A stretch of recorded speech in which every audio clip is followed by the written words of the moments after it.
Hello and welcome, citizens of the verse, to Monolith Industries.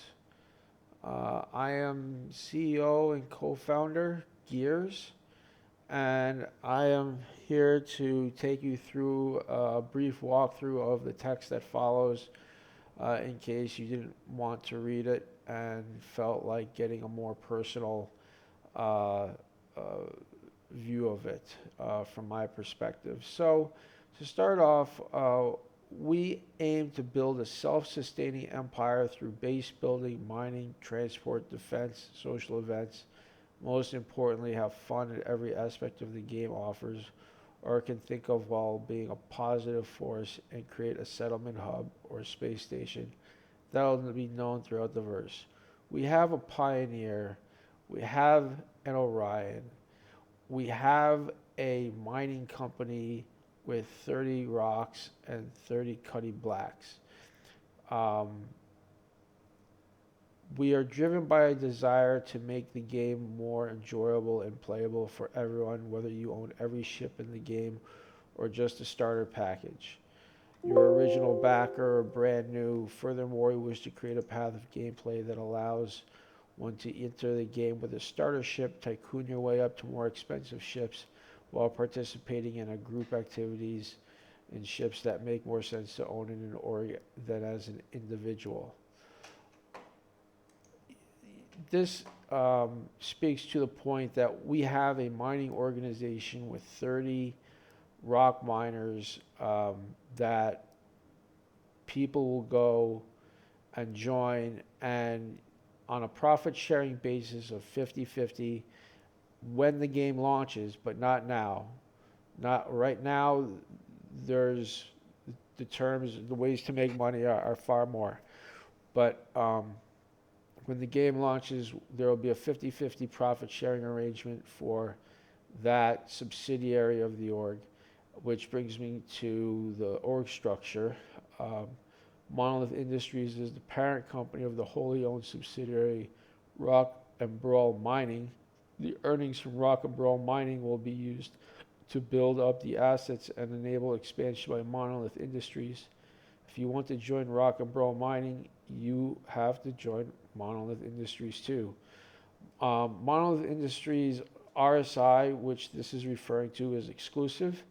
It basically means that the people who are mining and earning roughly $100,000 an hour, as a new player, with the only alternative options being bounties and box missions, are going to be able to, reliably earn their own ship in a month.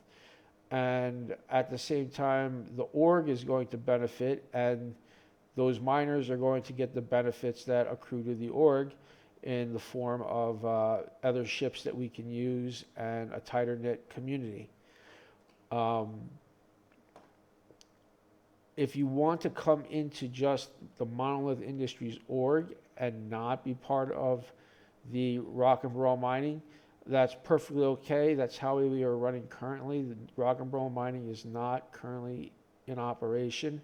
And in this situation, all the resources are shared evenly, or with a tilt towards the organizer, as I describe later. Our intentions are to create a cross-horror and cross-verse events that bring people together, work as a source of good. We have a no grief policy. We're allowed to find cargo ships and mining ships with bounties on them and board them, but we're not allowed to blow them up, because the gameplay of boarding and stealing the cargo is just a more fun way to do things. Blowing them up is just not something that's going to be part of our activities. We're an alliance-focused org looking to welcome players to unite with us that share the same values and ideas. We already have a number of alliances. They keep growing every day. In total, we are currently at over 1,000 alliance members, And our alliances are where we look to do these cross-org events, and also look for support, for how they do things, how we do things. We are constantly looking to expand and become part of a larger network of alliances that that are all moving in the same direction as we are. Um, we're looking for people who want to be involved in a social environment where teamwork and collective creativity drive us forward to see things that are out of the box. For example, we have a mountain climbing club. You can find all the activities we have thought of within the forum named Activity Idea Summary. So if you want to see what we do, go to Activity Idea Summary and look through the near 30 items that are in there already.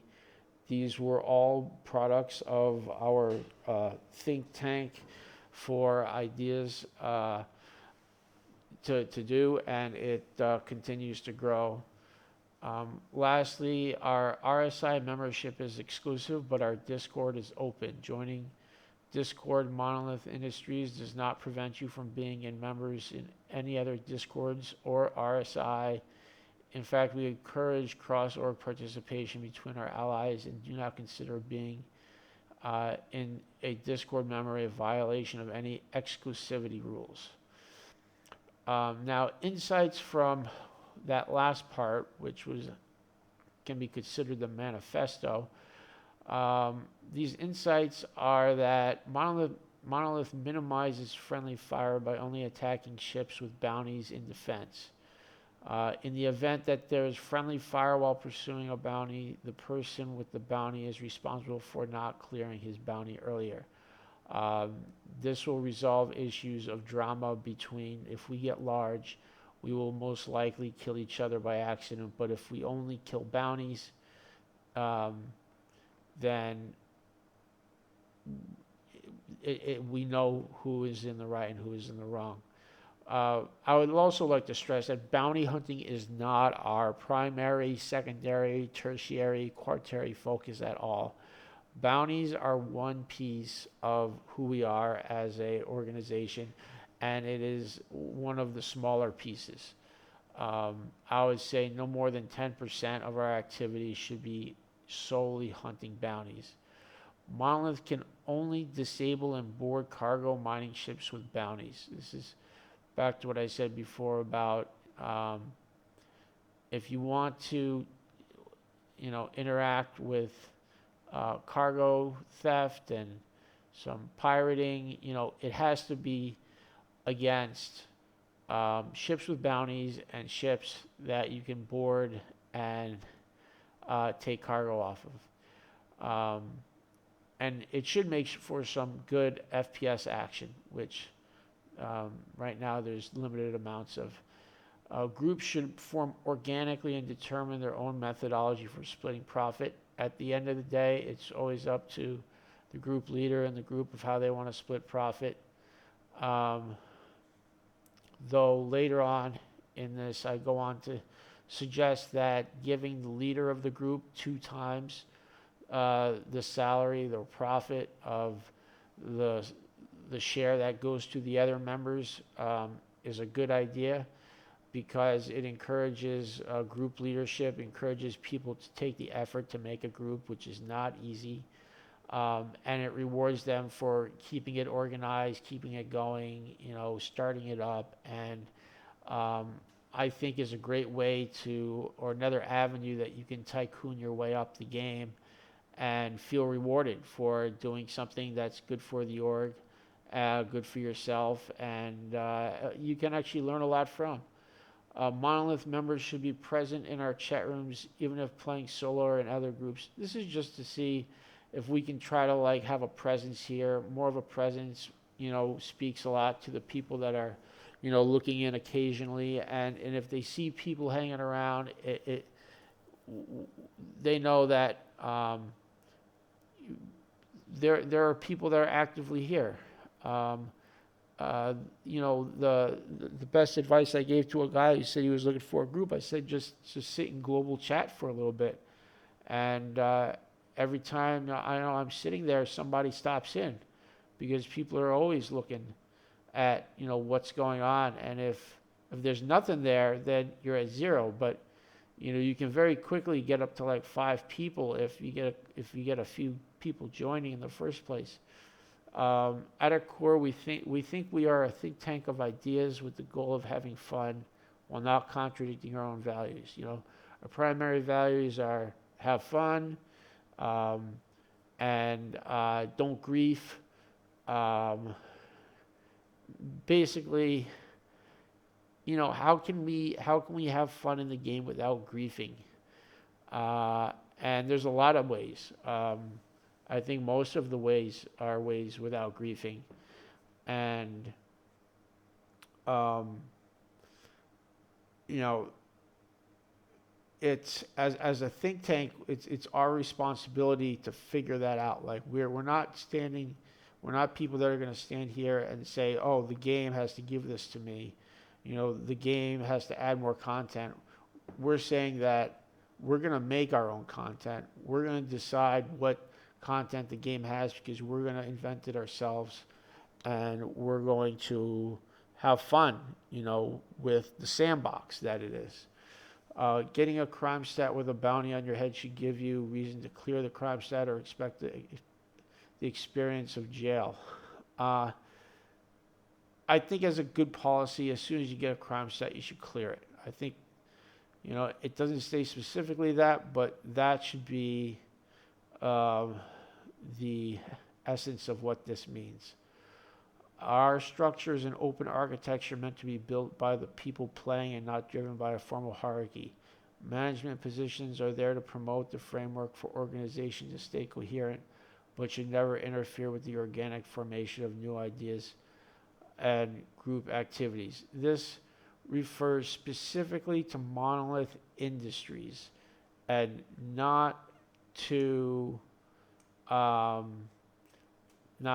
and Brawl Industries and not to our potential military subsidiary, which will be more structured. But in Monolith Industries, it is purely a pickup group based on people in the chat getting together, forming groups, and going out, having fun, doing what they want to do. It's I almost would rather have the org be a place that people feel comfortable hanging out and are playing the game as a secondary thing to hanging out and having fun, just relaxing and talking and chatting, and like the game is a backdrop to that. Everybody's different. It doesn't have to be that for you, but it's the people that make this game what it is, and it's the people that are going to make this org what it is. It's not going to be, me formalizing a hierarchy and activities and so on down the line with a chain of command. That's not what it is. It's a forum where we come together because we like the ideas that are promoted here, and we want to hang out with people that think the same. No whiners. We just want to have fun and relax.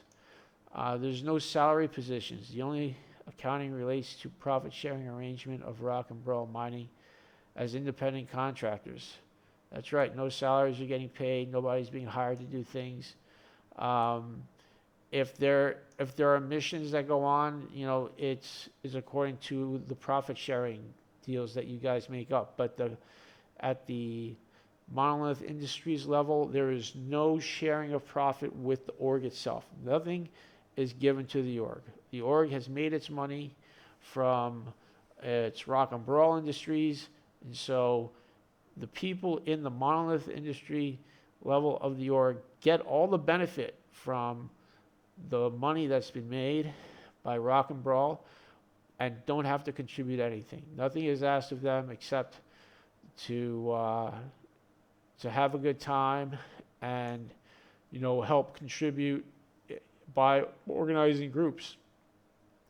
Monolith Industries is a construct to harness the collective intelligence of like-minded individuals to create the manifestation of emergence in the game.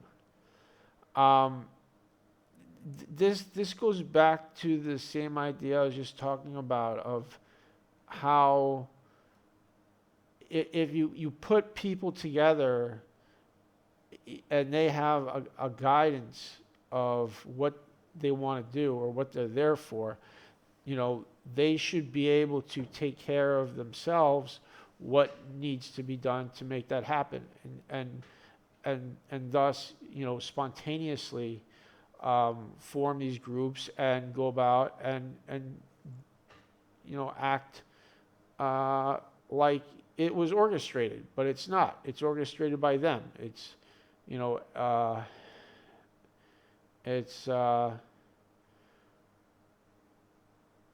it's more about having a mindset that when with a lot of in a group with a lot of people, and as a result, you get a result that reflects that, and hopefully that's just having a lot of fun.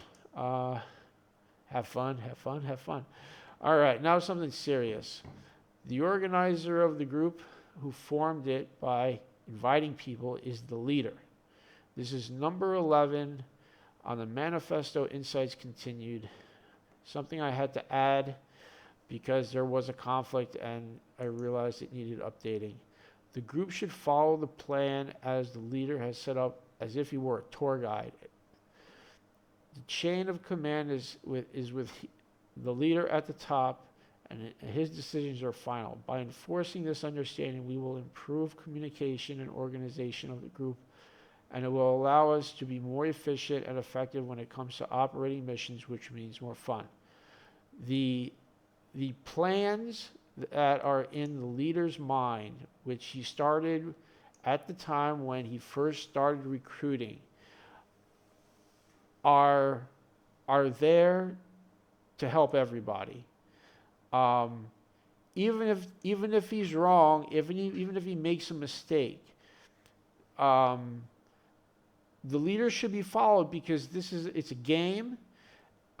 He's really trying to give a tour, and he's the one that put the effort into putting it together, keeping it together, and has to continue to keep it together.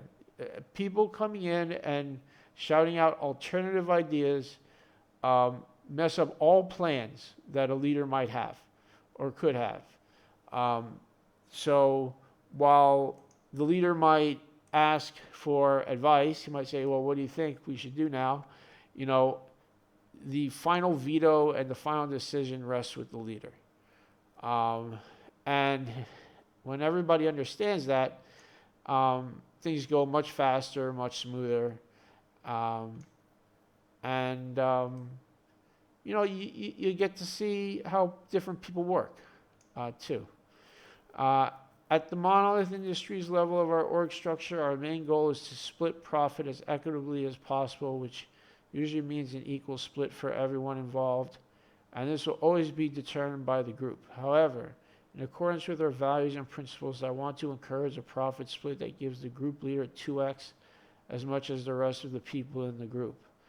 Being group leader is a tough job and should get rewarded for it, while at the same time encouraging more people to become group leaders and benefit from increased income. Calculate as follows. Basically, if you have a group of 4 and you made $100, you say, I had a group of 4, I add 1, that's 5. 100 divided by 5 is 20. So I got 20 pieces. 2 pieces go to the leader, that's 40 for him. 20 size pieces go to the other 4, that's or other 3, that's 60 for them.